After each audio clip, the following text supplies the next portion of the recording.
And this is flange different, this flange is different.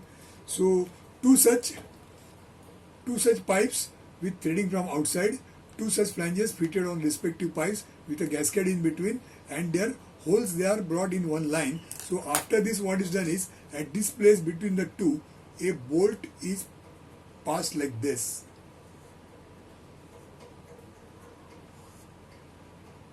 and then the bolt end comes from the other side, and here a nut is fixed.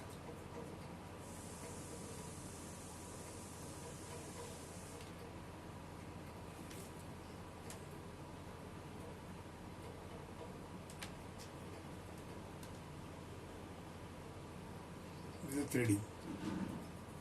So you can see this is a bolt. This bolt is till here. Bolt is till here. This bolt has come out from the other side, and nut is connected on this threading. The threading which is there, to this threading, this nut is fitted. So with the help of nut bolts, you are clamping these two flanges. So you are bringing these two flanges together by way of clamping these nuts, and as a result, this gasket is getting pressed, and it is forming a leak-proof joint. So whatever the liquid is there inside, that liquid cannot flow out because of this gasket which is fixed between the two. So as a result, this is forming a pipe joint, and the name of this pipe joint is it is formed by making use of a screwed flange. So screwed flange joint it is, which is like this.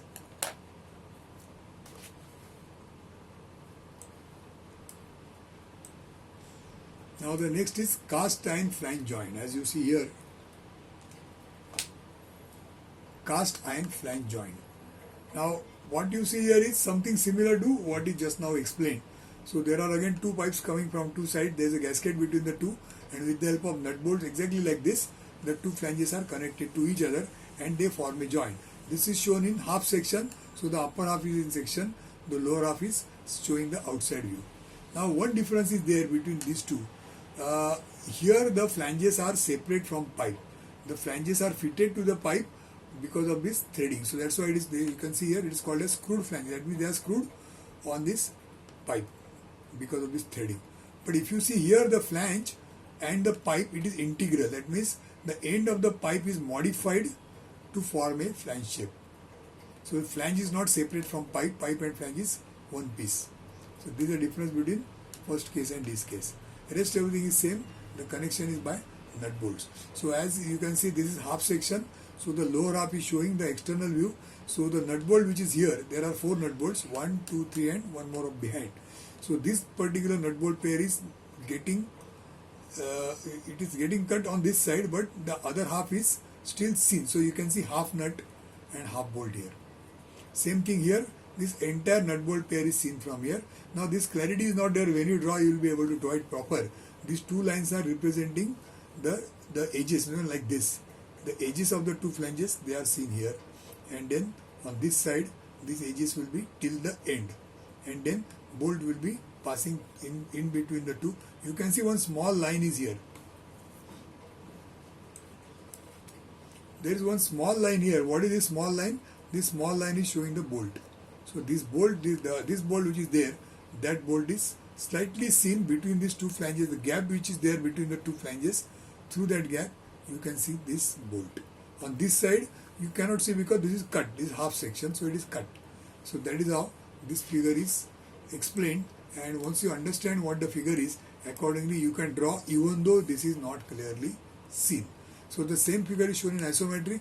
You can see one side is up to here, this is the other side. So this end of the pipe with a flanged end, this end of the pipe with a flanged end. You can follow the section lines which are opposite, and then the holes are brought in one line so that you can put nut bolts. So 1, 2, 3 and one more hole here.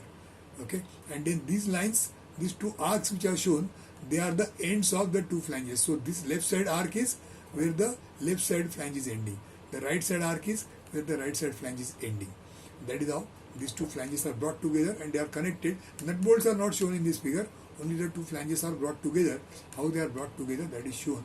And the gasket also is to be shown here, which you draw, that time you can show. So this is called as a cast iron flange joint.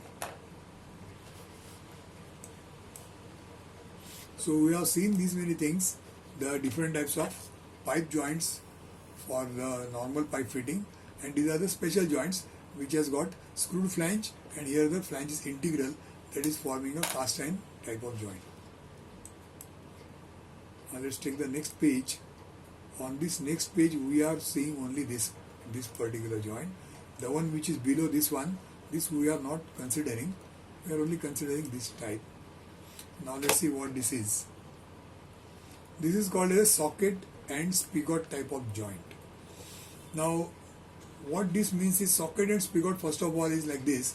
There are again two pipes coming from two sides, but here there are neither threadings and nor there are flanges. So how these two pipes are fitted, that is shown here. So you can see the pipe coming from right hand side, its end has got such kind of a socket shape. So it is slightly enlarged here, so that there is a cavity that is formed here.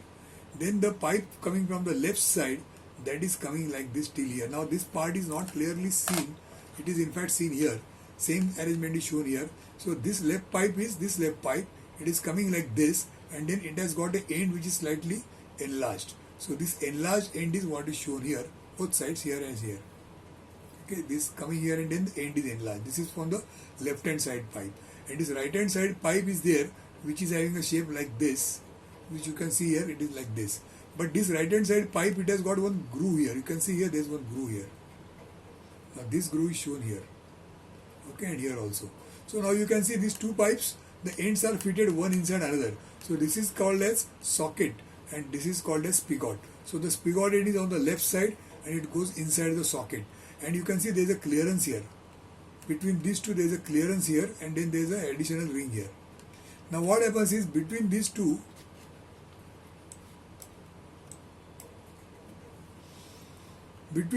pipes, the clearance what is shown here, this clearance is filled by molten lead. Now lead is a material which when you hit it, it will become liquid, and when it is again coming to normal temperature, it becomes solid. So that molten lead is poured in this place so that it occupies all this space, and it also goes into this groove which is there. So when the molten lead is fitted here, it is poured here, when it solidifies, that time it forms a very, very solid joint, and that joint is such that it prevents the leakage. So the liquid which is flowing inside, that will not come out from here, because at this place there is a lead which is forming a solid joint. Now this I will just show you here what is not clearly seen, so it will be drawn separate. So I'll just draw it here.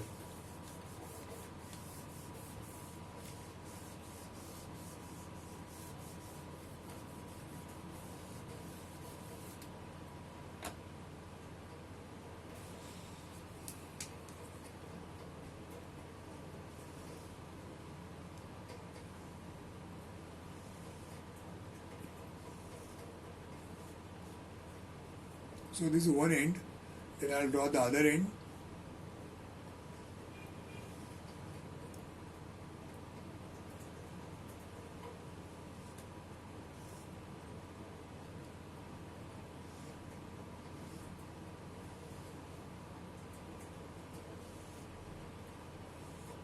Like this.